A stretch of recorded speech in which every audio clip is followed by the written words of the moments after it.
আচ্ছা কোনছে আল্লাহ বড় না মানুষ বড়? ধরো গাদা, তুই কার হাতে কার জোড়া দেশ? কুড়ায় আল্লাহ আর কুড়ায় মানুষ। যেটা কবার কইছে ওইটা কন। আল্লাহ বড় না মানুষ বড়? আল্লাহই তো বড়। আল্লাহ বড়, তাহলে আল্লাহর কথা না হই না মানুষের কথা শুনেন কে? তুই কি কইতাছস? কি এর আল্লাহর কথা মানে না মানুষের কথা মানে? হ্যাঁ, কি আর মানুষের কথা শুনেন তাই না?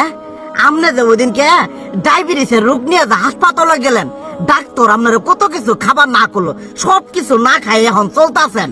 তাহলে আল্লাহ যে আপনারা কইছে যে হারাম খাবার না, সুদ খাবার না, কই আপনি তো কাম কাজ বাদ দিয়ে এলাকার মধ্যে টাকা পয়সা না গায়ে খালি ওইলে দিয়েই খান, নিজেরা টিয়াও হালাল ভাবে কামাই করেন না, ওই সুদ তো না কটা টিয়া করে লাভ আহে ওইলে দিয়ে দিয়ে চলেন আর পেটটা বড় বানাইছেন।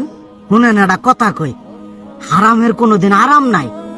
হালাল পথে রুজি রোজগার করেন, প্রয়োজনে এড়া বেলা কম খায়েন, তাও শরীর পিণ্ড ভালো থাকবো, কোনো রোগ বেদ হবো না, আরামও পাবেন, আল্লাহও খুশি থাকবো। তুই আমার এইভাবে বুঝাবি আগে কইলি না কে? আসলে এই বিষয়টা তো আমি কখনো মাথায় এইভাবে নেই যে আমাদের কখনো ডাক্তার নিষেধ করলে ঠিকই আমরা নিষেধ মানি, কিন্তু উপর আল্লাহ যে কত কিছু নিষেধ করে দিয়ে সেটা মানি না। আর এই যে হারাম পথে টিয়া পয়সা কামাই করতেছেন, শরীরের মধ্যে দুনিয়া রোগ বেদ হয়েছে, দেখা যাইতেছে যা টিয়া হারাম পথে কামাই করতেছেন তার তো বেশি টিয়া মনে করেন জ্বলেই যাইতেছে গা বেশি। আজকের পর থেকে আমি আর এই হারাম সুদ খামো না, আমি হালাল পথে চলবো, হালাল টাকা পয়সা ইনকাম করবো। এতে করে যদি এক বেলা কমও খাইতে হয় তবুও খামো, তবু আমি আর এই হারাম পথে চলবো না। আচ্ছা ঠিক আছে।